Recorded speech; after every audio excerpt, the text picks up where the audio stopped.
sign. Negligent, said his lawyer, but unintentional. He beats himself up every day, said Mark Brayford. Why didn't I see the signs? Why didn't I stop? The simple, unfortunate truth is, he didn't. The families who poured their hearts out in court today had few words left to give. Marilyn Cross lost her son Mark in the crash. She'd said she grieves for Sidhu and the guilt he must carry. He's just a little bit older than my son. And, he had to have a lot of courage to stand up and address us all. Sidhu is a 30-year-old permanent resident, not a Canadian citizen. He came here from India in 2013. He was married 2 months before the crash. Any sentence over 6 months means he will likely be deported. In addition to all the various criminal consequences, the sentence can and likely will impact on his ability to remain in Canada. The Crown called the crash horrific, the consequences staggering. Thomas Healy said the victim impact statements must be weighed in this decision. The court has a particularly difficult job as there is no sentencing precedent in Canada for a case such as this. It is impossible to fully convey the sorrow that has followed these families in and out of this makeshift court each and every day this week. And now they're going to be traveling home, and the grief will go with them. And Lisa, no sentence will change that fact. They must be so drained after this week. Jill, do you feel, though, that hearing from the driver himself was in any way beneficial for the families in this journey they're forced to take? There seemed to be a stunned silence in that court when the judge asked Sidhu if he would speak. And when he did, this terrible grief ensued when he talked about the boys crying out from the wreckage, and you heard sobs in that courtroom. It was just so emotional. And as the people came out, there was almost a sense of shock. Many didn't want to speak after. They wanted to process, they said, what had been said in the court. And now some will be believing that, that forgiveness is in order, that nothing will change what has happened here. And yet others are asking for the toughest sentence that can be delivered. Such a difficult week. All right, Jill. Thanks for this tonight in Melfort. And we will find out on March 22nd if the judge takes the Crown's recommendation of a 10-year jail sentence. The full text of Sidhu's apology today in court is posted on our website at ctvnews.ca. There were no words of apology in a packed French courtroom today, as two elite cops, once considered heroes, were found guilty of gang raping a Canadian tourist, herself a police officer's daughter. CTV's Danielle Hamamdjian is in Paris tonight with reaction to the verdict. Every day for 2.5 weeks, Canadian Emily Spanton heard French defense lawyers scrutinize her behavior around men and accuse her of fabricating a story. One that began 5 years ago during a trip to Paris, where she says she was gang raped by elite police officers. Most initially dismissed her claim. Today, a French jury ruled in her favor. It's not important the private life of the victim. What is important is what happened, if she agreed or disagreed to have a sexual relation. The night began at this Irish pub, where Spanton met off-duty police officers. There was flirting and a lot of drinking. She told them she too was a police officer in Canada, even though she wasn't. So intoxicated, she thought she'd be unable to find her hotel, so she accepted an invitation to tour their headquarters across the street, the prestigious 36 Quai des Orfèvres, featured in novels and movies over decades. These weren't just regular cops. They were part of a highly respected unit that stormed the Bataclan Theatre the night of the terror attacks in Paris. She went inside the building, jovial, thinking, she said, there would be a lot of people. By the time Spanton left the building, it was 2 a.m. She was in tears, in shock, and missing some clothes. She immediately looked for a female police officer and told her she'd been gang raped. An investigation found that text messages and videos had been erased from the men's mobile phones, but one message was discovered on the phone of a colleague who had received it. Hurry up, it said. She's into orgies. This judgment is not fair. Do you feel like you victim shamed her? You looked at her behavior with other men. How is that relevant? I don't want to discuss about her. I want to keep my energy for these men that are sleeping in prison, and tonight they are sleeping and they are innocent. The two men are now facing 7 years in prison for something they say was consensual. Their lawyers say they will appeal the verdict first thing tomorrow morning. Lisa. All right, Danielle Hananjan in Paris tonight. Thanks, Danielle. Newly released police documents reveal convicted killer Elizabeth Wettlaufer admitted to injecting a 15th patient with insulin that the public was never told until now. Wettlaufer said she injected a 77-year-old woman in a London, Ontario long-term care home. She wasn't diabetic or in her care. The woman was cremated, so investigators couldn't prove the dose is what killed her. Wettlaufer pleaded guilty to the association that led Egyptians and Kushites to build. But after 1100 BC, parts of Kush regained their independence, and by 750 BC,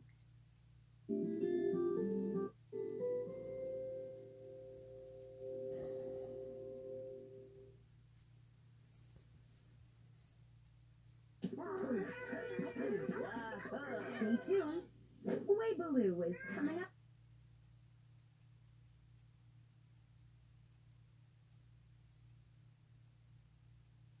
TSC. Yeah, I'm an idiot. You do look really different from your LinkedIn picture, though. Like in a good way? Curious, Mary lowers her rifle and turns to Robin. Besides, you could have tried talking to me if you really wanted to. I guess we both didn't care. Mary raises her gun and takes another shot at the target. Robin lowers her gun, defeated. Later, by the falls. I can't wait to get out of this shithole. Couldn't be worse. How?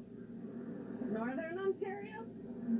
Yeah, well, at least you get the natural splendor of nature without a town populated by people walking around in garbage bag jackets. Oh, no. Who's this guy? Hey, Robin. Haven't seen you around lately. Fuck off. Yeah, what she said. Sassy. Robin turns her back.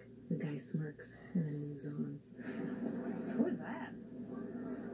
There's no one. Come on, tell me. Okay, I sent this guy I like to Snapchat, like, just for him, and he sent it to that perv, and he sent it to pretty much the entire school. Oh, hell no. Mary? Mary runs up to the guy, grabs his phone, and smashes it. what the fuck? You fucking whore! No more titty pics for you! Just got a stick! After Mary flashes him, the girls bolt. Morning. Mary sleeps with an empty bottle of bourbon on the floor beside the blow-up mattress. Mary starts. Half asleep, she rolls onto her back, ignoring the phone. Finally stirring, she sits up and picks up the phone from the floor. Hello? Yeah, not sure if you took a look at the photos I sent, but the Watch for Children sign you hit is going to be an extra $1,800. No, I didn't. You'll need to appear in court on the 8th so they could issue a warrant for your arrest. I don't think I can do that. I'm having a family crisis. Well, I can push it, but you got to deal with this sooner than later. Oh, and I'll send you my invoice. Mary runs a hand over her face. At AA, God grant us mercy to accept the things that cannot change, courage to change the things that can. Mary hurries in late and weasels herself in beside Lou. And the wisdom to know the difference. Okay, I need a favor. Okay, you know there are cabs in this town, right? You know that, right? No, I need a job. Lou takes a deep breath, considers, and then nods. Later, Mary visits Lou in her motel apartment. I do have a few private clients who don't need much. You just hang out with them, make sure they don't die. Okay, what happens if, like, one of them stops breathing while I'm there? Seriously? Call 911. Right. During a home visit, Mary and Lou sit folding laundry while the client sits in a nearby recliner. Why don't orphans play baseball? They don't know where home is. What about your sad-looking friend over there? She got any good ones? Lou turns to Mary, who's caught off guard by the request. Okay. 3 guys walk into a bar, right? One's Italian, one's Jewish. She eyes the client. This might be offensive. Later, Mary and Lou sit across from each other at the diner. I don't know how you deal with all that shit. I'm just trying to give these people a little dignity at the end of the day, you know? I mean, I've been in some pretty fucking gutter places, but I brought it upon myself. I shit my pants once that was so high. I don't know where I was.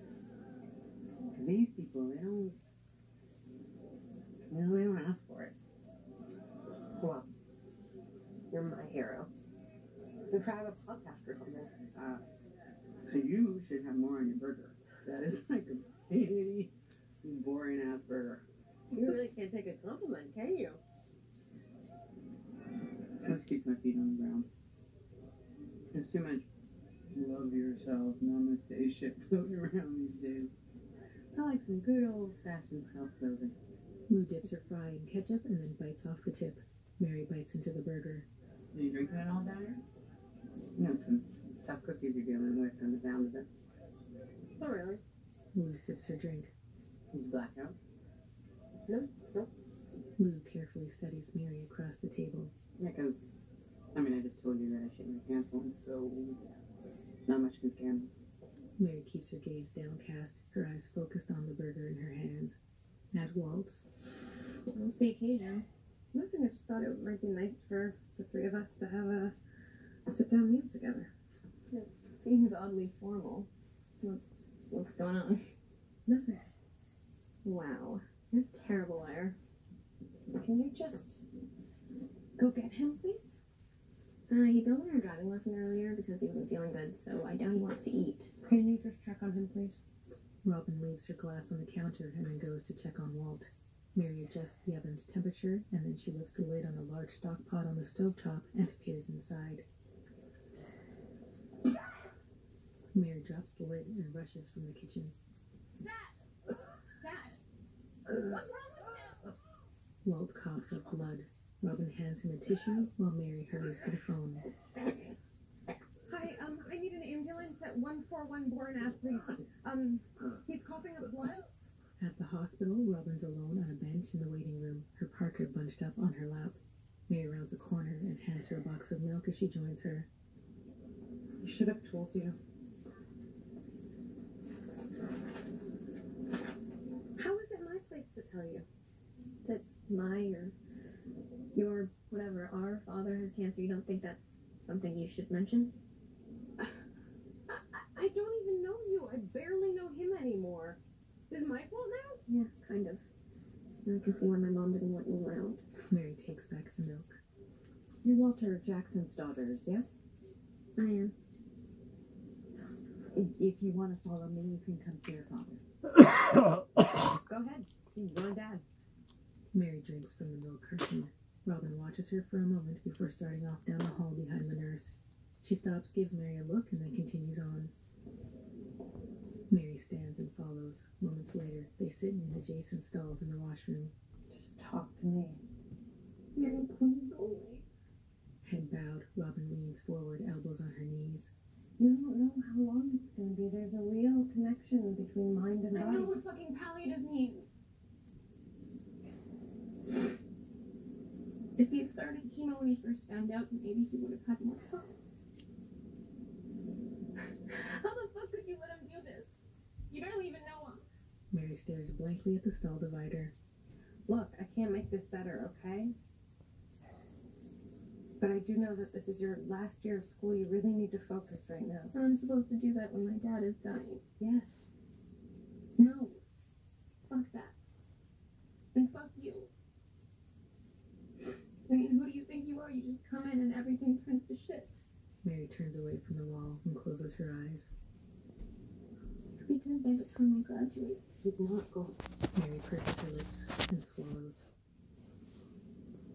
When is that? It's June 25th. Mary lowers her gaze to the floor. Daytime at Young's Mini Mart. Mary's standing in the refrigerator section of the convenience store reading the label on a soft drink. A woman approaches. Mary Jackson